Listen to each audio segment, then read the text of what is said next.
Shalom les amis, bonjour, bonjour, j'espère que vous allez bien. J'espère que vous êtes en forme. Des fois comme ça, à l'entrée de jeu, j'ai envie d'être un peu plaisantin, mais comme pour l'instant on ne se connaît pas, on est juste derrière une vidéo et on ne se voit pas. Donc je reste, comment dire, dans la retenue, dans la retenue. Mais la vie en elle-même, euh, la vivre par le rire, la vivre par la dérision, la vivre avec beaucoup de légèreté dans son esprit,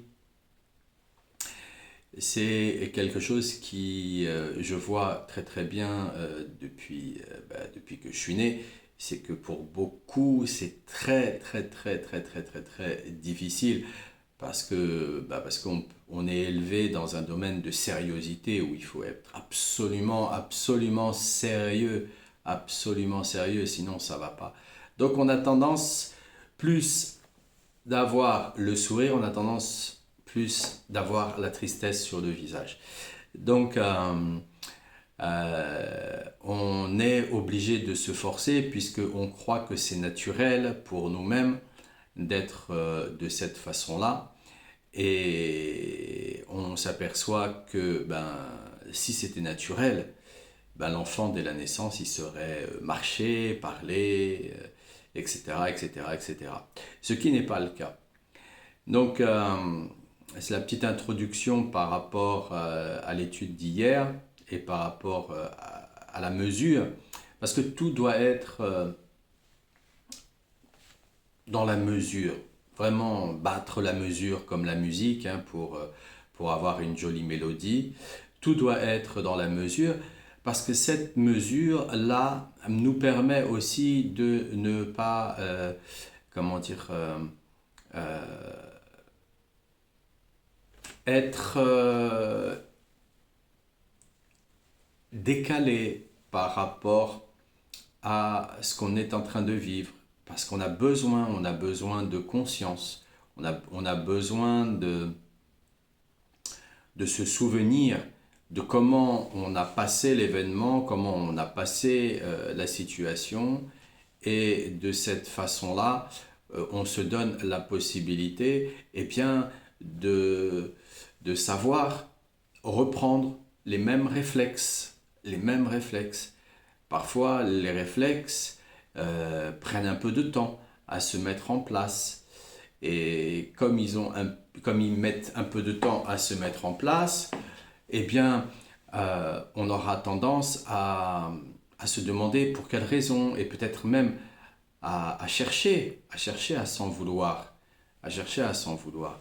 Ah, mais si j'aurais dû faire ceci, ah, mais j'aurais dû faire cela, ah, mais pourquoi, mais je savais le faire et pourquoi je l'ai raté là, etc., etc. C'est tout simplement parce qu'on croit que c'est naturel. Non, c'est pas naturel parce qu'on croit une chose qui court, elle est même enseignée, elle est même enseignée dans nos écoles, même dans nos universités, euh, comme quoi la nature en elle-même, eh bien, elle vit de par elle-même par rapport à ses propres règles et par rapport à,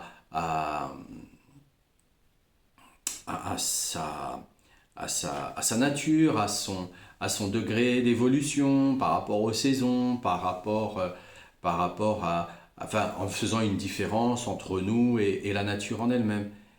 Tout simplement parce qu'ils ont toujours voulu oublier le rôle d'Hachem dans la nature. Si Hachem n'est pas présent dans la nature, elle est morte. Elle ne vit pas exactement la même chose si nous ne sommes pas connectés à notre âme divine.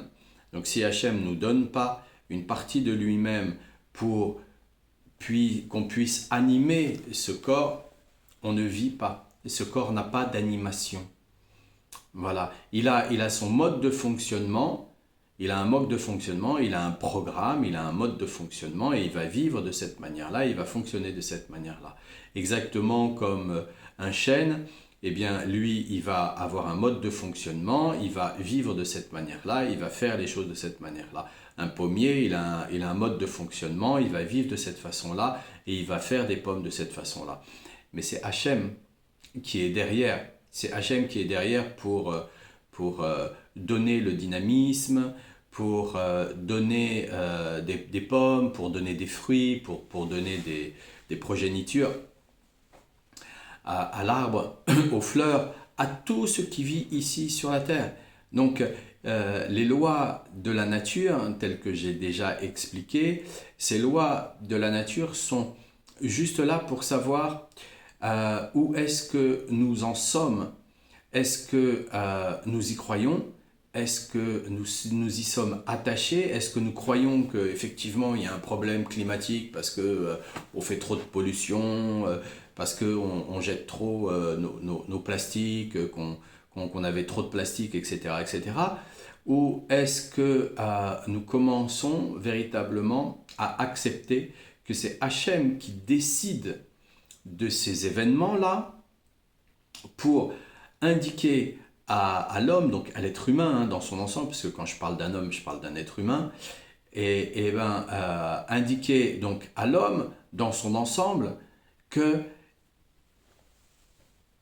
il va y avoir quelque chose d'autre qui va arriver, qu'il est en préparation, que ça va pas se faire comme ça, de but en blanc, parce que ben, par la même occasion, il est très miséricordieux, donc ça va pas se faire de but en blanc, parce que si ça se fait de but en blanc, il n'y a plus tellement d'organismes vivants sur la Terre, c'est trop brusque, c'est l'homme en fait qui est brusque. C'est l'homme qui d'un seul coup se réveille et croit qu'il a pris une décision et il est ferme avec cette décision, il en devient même psychorigide et puis c'est l'homme qui fonctionne de cette manière-là, pas Hachem. Dieu fonctionne avec beaucoup de miséricorde, avec beaucoup de sagesse. Tout est mesuré, mesuré, mesuré, mesuré. Donc on en était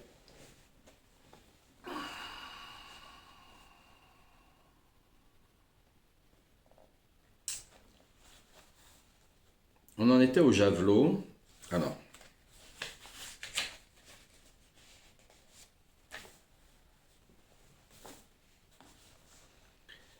Puis l'embrocha sur un javelot. Voilà, donc pour souvenir, pour rappel, l'Ismaélite saisit une toison de laine, la trempa dans de l'eau, puis l'embrocha sur un javelot. Et le javelot, Romar, se décompose. Donc il va se décomposer. Il va se décomposer du resh, du vav, du ret, du mem. Or, la lettre mem représente les 4 points cardinaux. Et donc, il s'agit du souffle venant des 4 directions. Le souffle des 4 directions. Mais en même temps, on peut voir aussi que resh, vav, ret, eh bien, c'est Ruach. Ruach. Et Ruach, c'est l'esprit, c'est l'âme, ça peut être aussi la morale, ça peut être aussi l'humeur en elle-même. Donc, je prends 4 exemples pour marquer aussi les 4 directions en cela. Donc, le souffle du juste, le souffle donc du tzaddik, qui anime les mains et les pieds, et la tête du javelot. Et le tzaddik, car, donc il anime les mains, les pieds, la tête du javelot, et tout ça, c'est le tzaddik. Tout ça, c'est le tzaddik. Car c'est de lui que provient le souffle, comme il est dit, un homme qui a le souffle en lui-même. Voilà. Donc un homme qui a le souffle en lui-même, le tzaddik qui a le souffle en lui-même, c'est-à-dire il est relié à Hachem. Mais c'est pas juste relié comme ça une fois de temps en temps. Voilà, on essaye et puis après, c'est même en bas, au plus bas, le tzaddik, il est relié. Il sait qu'il est relié. Il est équanime autant dans la réussite que dans l'échec. C'est parce que c'est dans l'échec qu'on va venir voir la force que l'on a. C'est pas dans la réussite. La réussite, bah, voilà, on a réussi. Mais puis d'ailleurs, euh, on croit qu'on a réussi, on croit que c'était le plus important. En vérité, c'était pas la réussite le plus important. Le plus important, c'était le chemin pour aller vers la réussite. C'est pour cette raison que beaucoup, quand ils arrivent à la réussite et qu'ensuite ils chutent, Ras Shalom, eh bien, ils sont très, très, très déstabilisés dans ces moments-là. Pourquoi? Parce qu'ils n'ont pas regardé, ils n'ont pas pris note du chemin. C'est le chemin qui est le plus important. C'est le chemin, c'est pas la destination. La destination, on va dire, elle est une récompense. Elle est une récompense, mais c'est exactement la différence entre manger des aliments nutritifs et manger des aliments qui ressemblent à des aliments nutritifs. Donc, les deux vont apporter une, une satiété, mais les deux ne vont pas apporter les nutriments qu'il faut pour le corps et lui donner une bonne santé et lui donner la possibilité d'aller plus loin en énergie. Hein, il y a quand même une grande différence entre manger des légumes préparés convenablement, avec soin, et puis à aller acheter un hamburger dans un fast-food et manger ça rapidement ou un sandwich rapide sur le zinc d'un café. Il y a une énorme différence.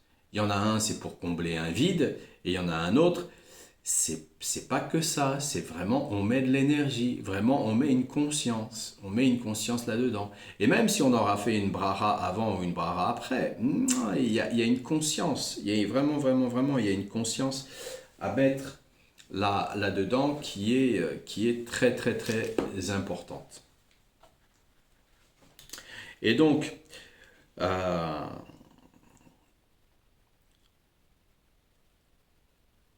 car c'est du tzaddik que provient le souffle, comme il est dit, un homme qui a le souffle en lui-même, car c'est de lui que provient le souffle.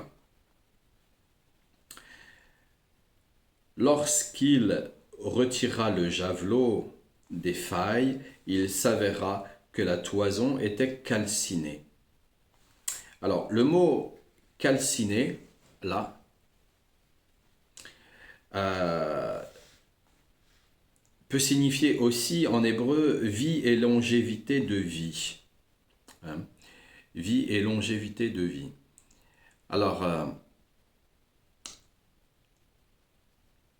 comme nous en trouvons un exemple dans le traité d'Éruvin 54b, qui rapporte le verset des Proverbes 12, verset 27, où il est question de faire retire au feu, et qui est traduit de manière allégorique par la phrase « Il ne vivra point et ne prolongera pas ses jours ».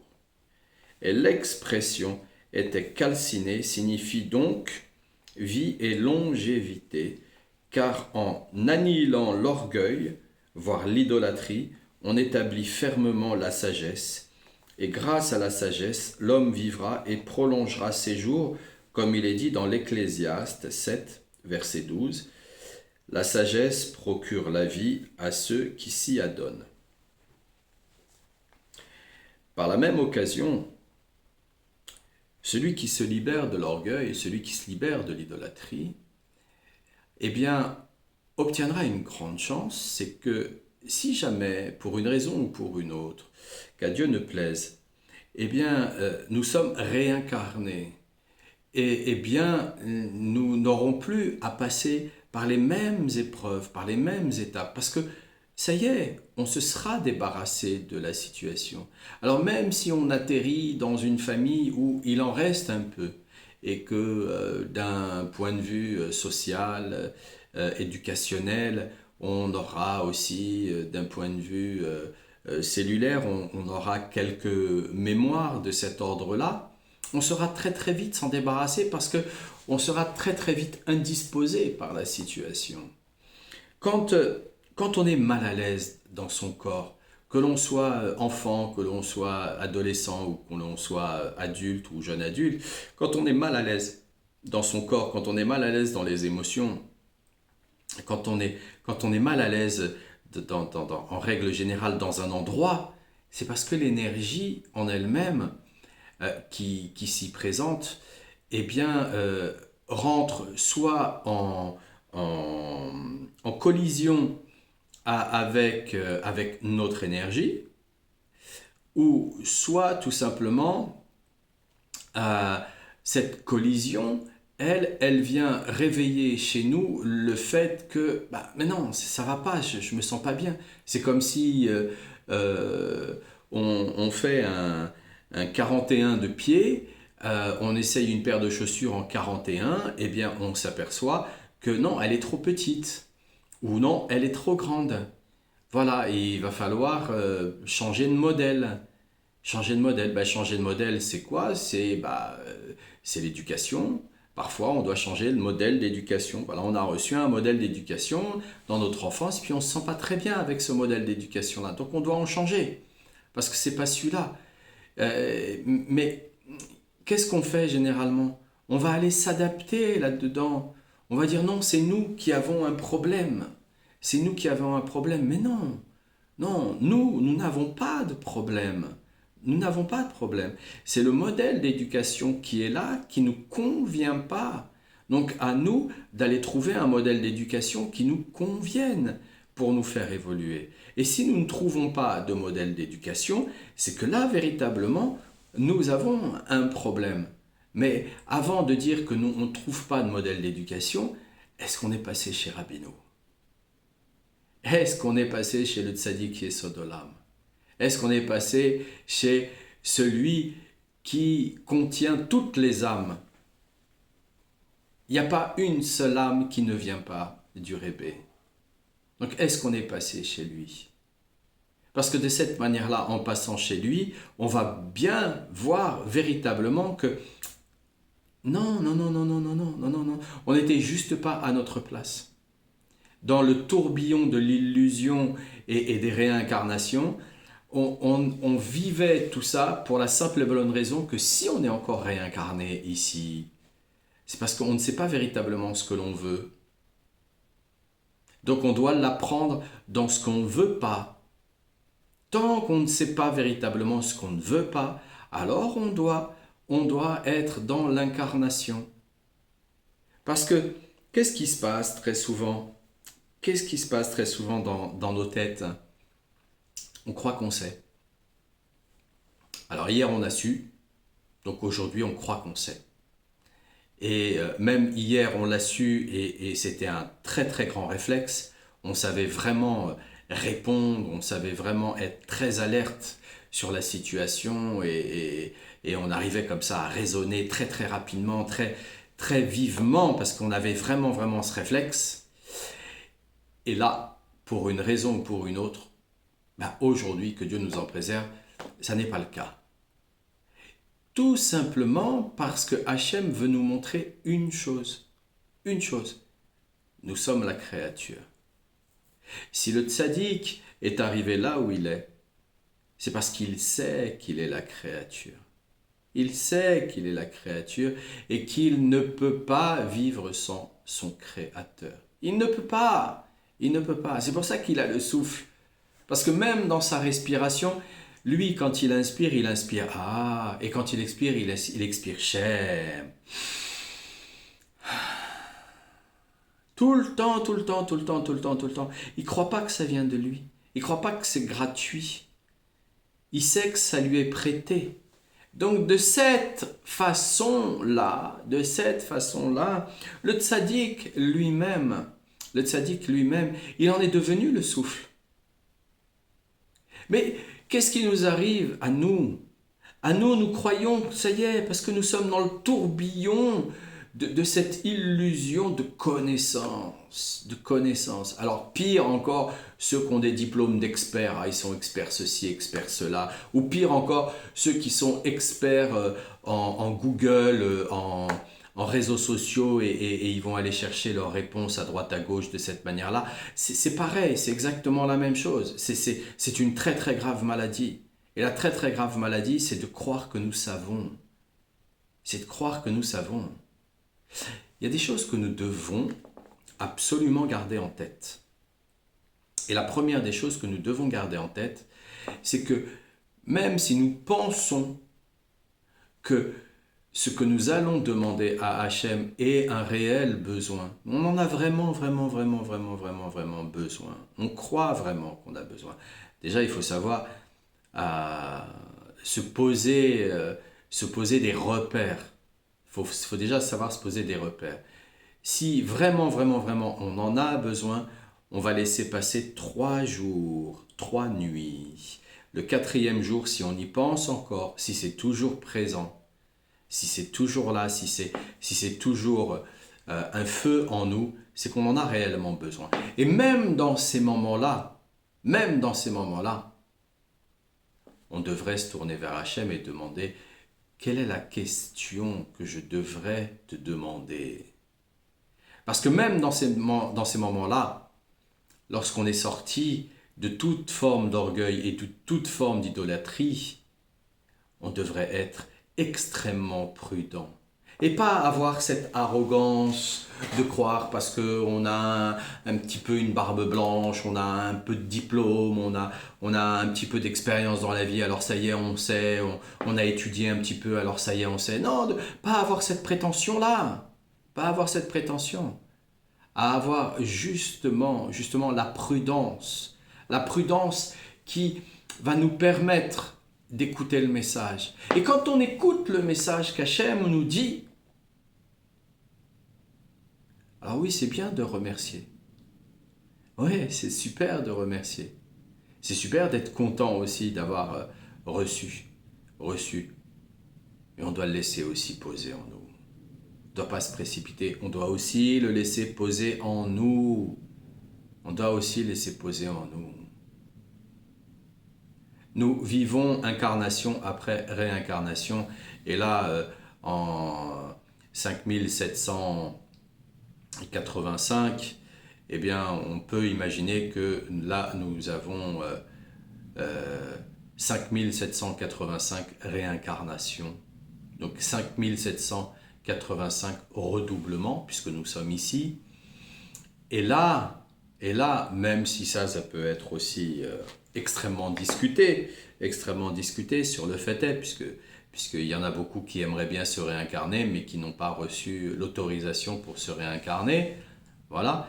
Donc, si nous sommes là, il y a des raisons pour cela. Eh bien, si nous pouvons apprendre à nos enfants, si nous pouvons apprendre à nous-mêmes, si nous pouvons utiliser nous-mêmes dès le départ la prudence, alors là, ça change tout.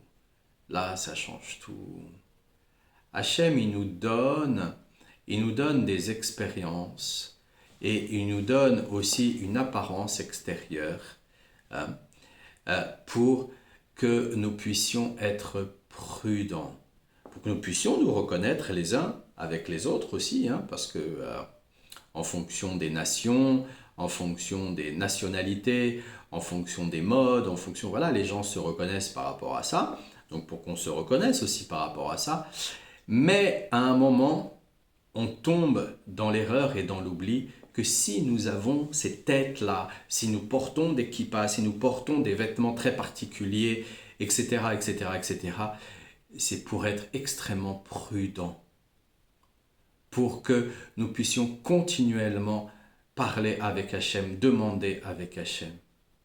Mais qu'est-ce que l'on fait?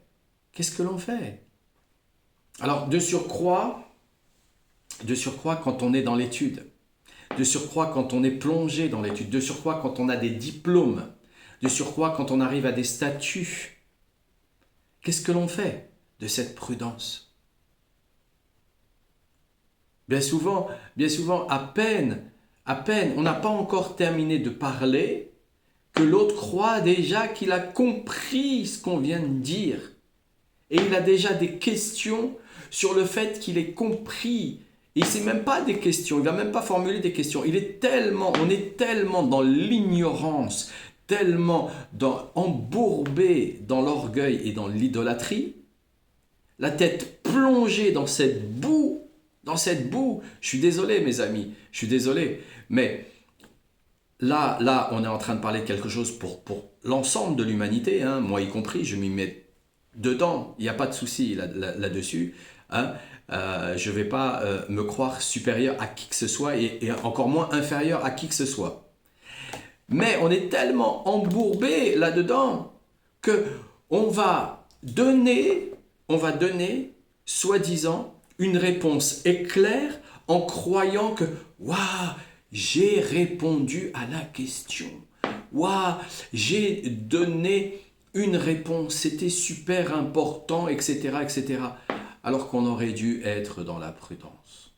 On aurait dû être dans la prudence. Comment un bon médecin fait un bon diagnostic? C'est qu'il répète ce que le patient vient de lui dire. Il le répète. Et là, quand il le répète, il regarde bien le patient pour savoir comment le patient, lui, il réagit, comment il était dans ses yeux, comment il était dans son cœur, comment il était dans sa tête, comment il était dans son corps, comment il était dans sa respiration, où est-ce qu'il se trouvait dans ses pensées, où est-ce qu'il était, où est-ce qu'il était.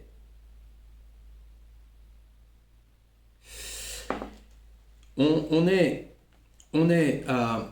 dans la nécessité première au XXIe siècle. C'est une nécessité. Et les guerres sont là. Les guerres pour nous motiver à être prudent. À être prudent. On se croyait très très fort. On croyait qu'on avait une barrière inviolable. On croyait qu'on était dans un système extrêmement sophistiqué. Et de tout cet orgueil, eh bien, beaucoup d'entre nous ont donné leur vie. Que Dieu ait leur âme. Et ça, c'est tous les jours, n'importe où, dans n'importe quel pays, dans n'importe quelle nationalité, à n'importe quel moment, c'est tous les jours qu'on doit s'adresser à Hachem pour n'importe quoi. Combien on va ouvrir le robinet comme ça et on va prendre de l'eau comme ça? Mais non, laisse couler un petit peu. Il y a des dépôts. Ces dépôts, c'est de l'eau qui a stagné. Cette eau qui a stagné, elle est sale, elle est remplie de microbes. Laisse couler un petit peu. Ils faisaient ça, nos anciens. Ils allaient à la pompe. Il y avait un premier jet. Ils laissaient. Et le deuxième, ils prenaient et ils mettaient leur seau et ils récupéraient l'eau. Pourquoi on ne le fait plus? Parce qu'on est intelligent. Parce qu'on a des diplômes. Parce que ça y est, on est habitué, on est né avec.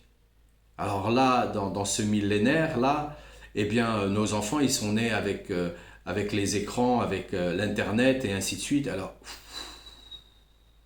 il n'y a plus de prudence, puisque là, sur les réseaux sociaux, ils disent n'importe quoi, ils font n'importe quoi. Ils disent n'importe quoi, ils font n'importe quoi. Donc, il y a énormément de personnes qui sont sur les réseaux, là, qui se montrent torse nu, en maillot de bain ou quoi que ce soit, ou je ne sais pas dans quelle attitude, mais ils n'imaginent pas. C'est comme si, là, hein, vous sortez, là c'est le festival des cancres, là, en ce moment, là, dans le sud de la France, hein, avec le cinéma d'Hollywood qui est traduit ici à la sauce française.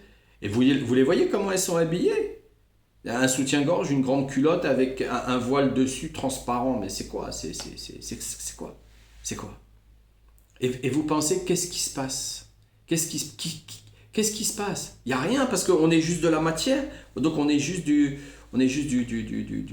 la matière, c'est tout. On n'est rien d'autre que ça. Mais pas du tout. On est spirituel avant tout. On est spirituel avant tout. On est un esprit avant tout. C'est spirituel avant tout. On est une énergie avant tout. Il y a des gens, qui viennent me voir et qui me demandent parfois, qui vivent des choses mais extrêmement bizarres. Extrêmement bizarres.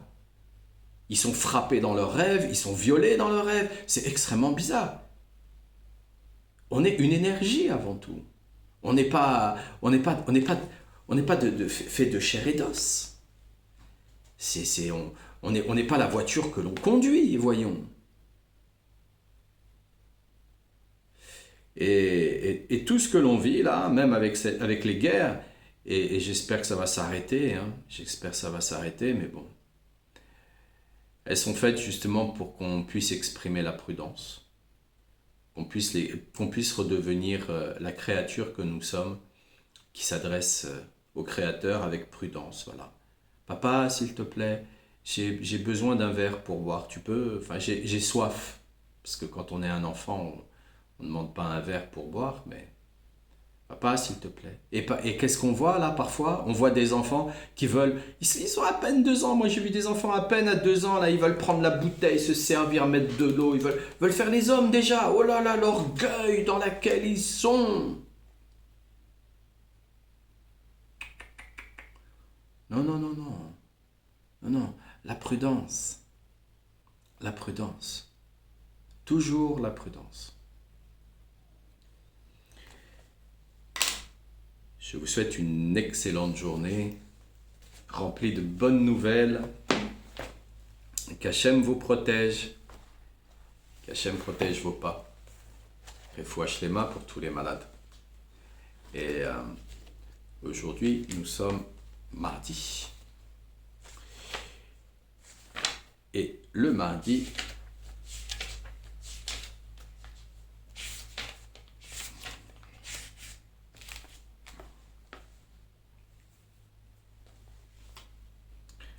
on va faire le Télim 52.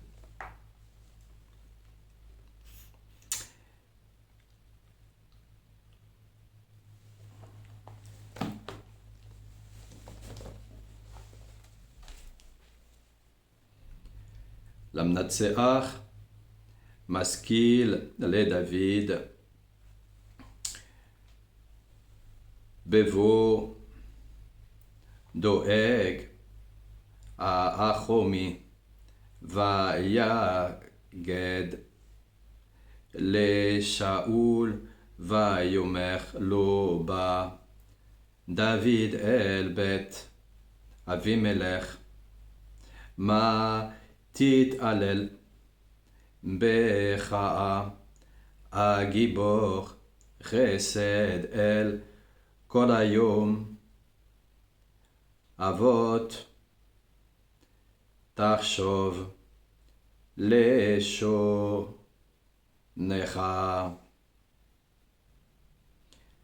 כתח מלוטש עושה רמיה ההבטחה מטוב שקר מדבר צדק סלע אהבת כל דברי ולה לשון מחמה גם הל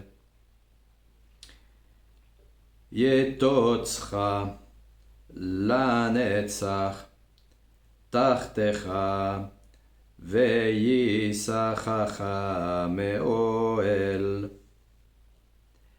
ושכשך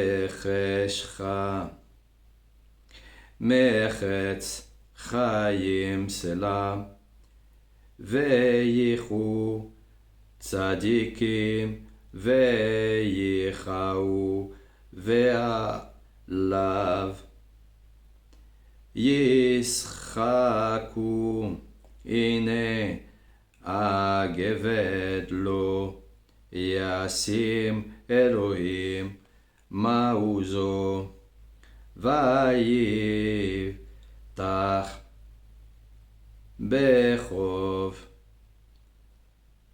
אושכו יעוז באהבתו ואני כזית חנן בבית אלוהים בטחתי בחסד אלוהים עולם ועד עודך לעולם כי עשית